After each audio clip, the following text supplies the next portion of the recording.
Dauguma žmonių ryte atsibunda ir jų mintis iš karto nukrypsta į problemas. Tai automatinis procesas, kuris smegenyse yra susijęs su praeities prisiminimų grandinėmis. Kiekvienas prisiminimas turi emocinį krūvį, kuris smegenyse tampa giliai įrašyta patirtimi.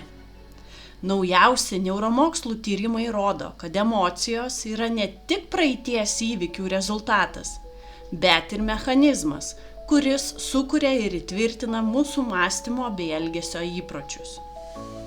Neurobiologas dr. Andrew Huberman iš Stanfordo universiteto teigia, kad mūsų emocinės reakcijos formuoja smegenų neuroninius tinklus.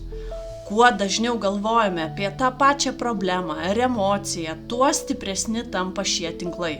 Tai vadinama neuroplastiškumu, smegenų gebėjimu keistis ir prisitaikyti.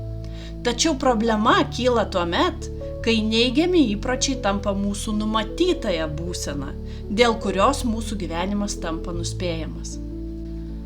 Taigi, rutina – automatinė programa mūsų smegenyse. Iki 35 metų daugiau nei 95% mūsų elgesio yra valdomi pasąmoninių programų, kurias sudaro įpročiai, emocinės reakcijos ir nuostatos. Naujausi tyrimai publikuoti žurnale Nature Neuroscience rodo, kad žmonių smegenys, atlikdamos tuos pačius veiksmus kasdien įjungia energijos taupymo režimą. Šis reiškinys yra naudingas iš evoliucinės perspektyvos, tačiau šiuolaikiniame gyvenime jis dažnai reiškia stagnaciją. Žmonės vos pabudę griebia telefoną ir įsitraukia į pažįstamą veiksmų seką, socialinių tinklų tikrinimą, kavos puodelį, kelionę į darbą. Smegenys tuo metu veikia tarsi autopilotu, o kūnas pagal pasąmoninės programas. Harvardo universiteto psichologas, mokslininkas įrodė, kad tokiu režimu prarandama laisva valia ir sąmoningumas. Tai lemia, kad mūsų gyvenimas tampa nuspėjamas, o galimybės pokyčiam itin ribotos. Pakalbėkime apie pokyčius. Meditacija ir smegenų bangų valdymas. Vienas iš efektyviausių būdų perrašyti senas programas yra meditacija.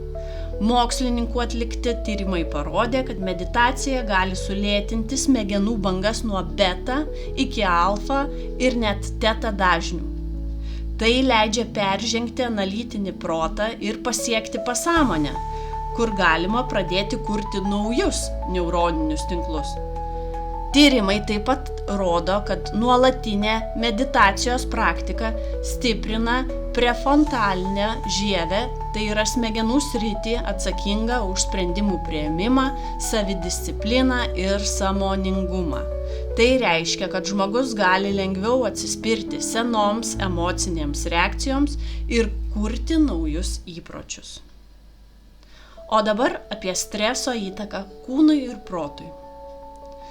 Dauguma žmonių iki 70% savo gyvenimo praleidžia patirdami stresą ir išlikimo būseną.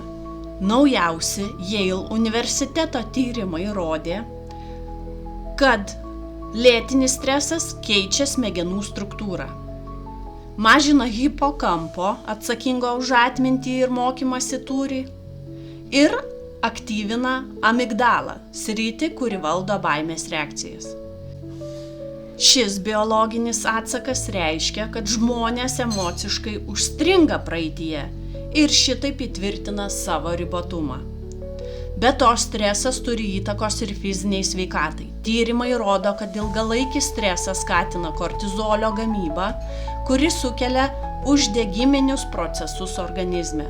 Tai gali lemti širdies ligas, autoimuninius sutrikimus ir netgi vėžį. Taigi, o kaip keistis? Pokyčiai prasideda nuo sąmoningo sprendimo. Daktaras Joe Dispenza, žinomas kaip neurobiologas ir asmeninio tobulėjimo ekspertas, sako: negalite laukti, kol sėkmė jūs pakeis. Turite pradėti jausti sėkmingi jau dabar. Negalite laukti sveikatos. Turite pradėti jaustis sveiki jau dabar. Tai, ką jaučiame dabartyje, siunčia signalus mūsų kūnui ir smegenims bei keičia ateities trajektoriją.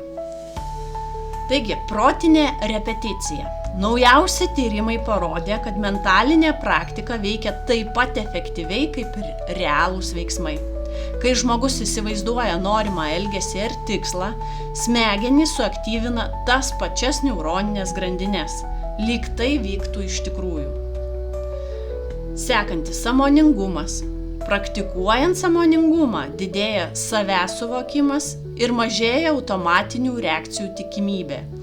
Moksliniai tyrimai patvirtina, kad sąmoningumo praktikos gali pakeisti smegenų jungtis per kelias savaites. 3. Pozityvus emocinis išgyvenimas.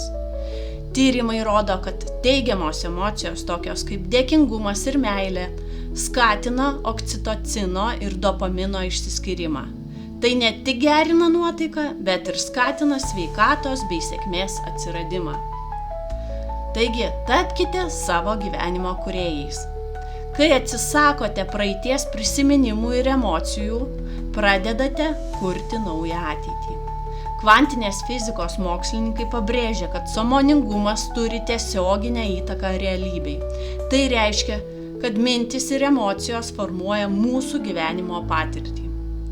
Vietoj to, kad gyventumėte kaip savo aplinkybių aukos, galime tapti savo gyvenimo kūrėjais. Sąmoningai pasirenkant, kaip mąstyti, kaip jaustis ir elgtis, smegenys ne tik keičiasi, jos tampa ateities žemėlapiu, kuriame įmanoma viskas.